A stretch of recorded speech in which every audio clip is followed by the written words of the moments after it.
Alors, la première notion que je voudrais voir avec vous, il y a un petit papillon là, c'est un petit peu les clichés qu'on voit pour l'instant sur Internet.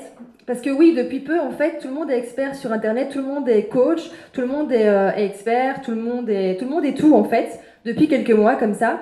Et donc, on a comme ça l'image et l'idée que on peut devenir riche très facilement.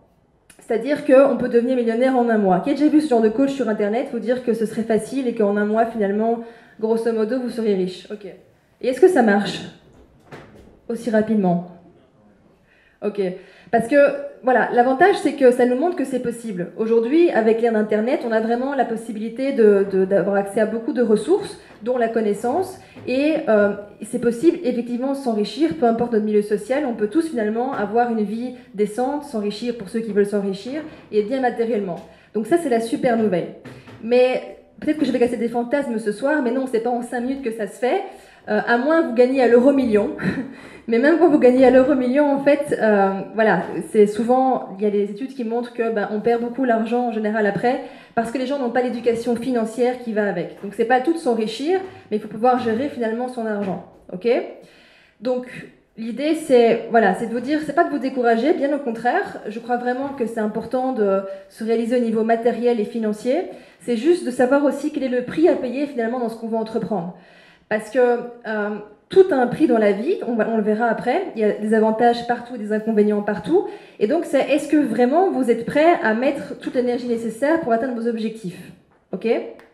Et déjà la question finalement, c'est quels sont vos objectifs, qu'est-ce que vous voulez vraiment en fait? Ça c'est super important à se poser comme question, parce que si vous ne savez pas ce qu'est la réussite pour vous en fait, c'est que vous allez laisser les autres définir ce qu'est la réussite pour vous, c'est-à-dire la société, vos amis, vos parents, les gens autour de vous.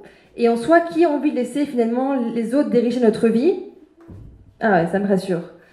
Donc c'est super important, c'est-à-dire d'avoir finalement une direction, de savoir pourquoi on fait les choses quand on se lève le matin. Parce que des fois, quand on est dans des projets depuis un certain temps et qu'il y a des blocages qui arrivent, parce que ça arrive tout le temps, du coup, on peut se poser la question, tiens, finalement, pourquoi je me suis lancée là-dedans avec tous ces problèmes qui arrivent?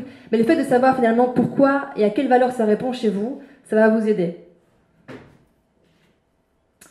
Alors, est-ce que c'est un fantasme ou un vrai désir? De quoi je parle? Alors, en fait, c'est aussi une clé qui est vraiment importante. Enfin, elles le sont toutes, hein, vous aurez remarqué. Et celle-là, je pense qu'on ne la voit pas vraiment très souvent. C'est finalement, est-ce que c'est vraiment un vrai désir ou est-ce que c'est un fantasme? En fait, c'est un peu comme le coup de foudre. Qui a déjà connu le coup de foudre ici? Ah oui, quand même, quelques personnes. Du coup, quand on a le coup de foudre, qu'est-ce qui se passe?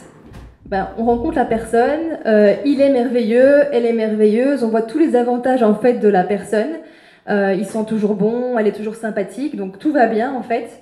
Et puis on passe quelques jours avec lui ou avec elle, on part en vacances, et là c'est la débandade, sans mauvais jeu de mots.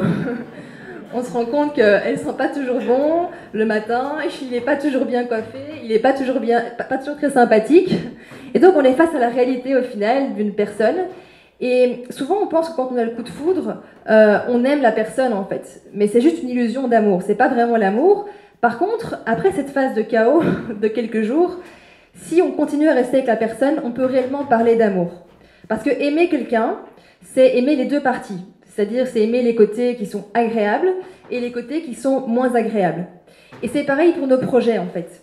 Quand on aime un projet, on aime les deux parties. Mais si je ne vois que les avantages, finalement, je ne suis pas dans quelque chose de concret.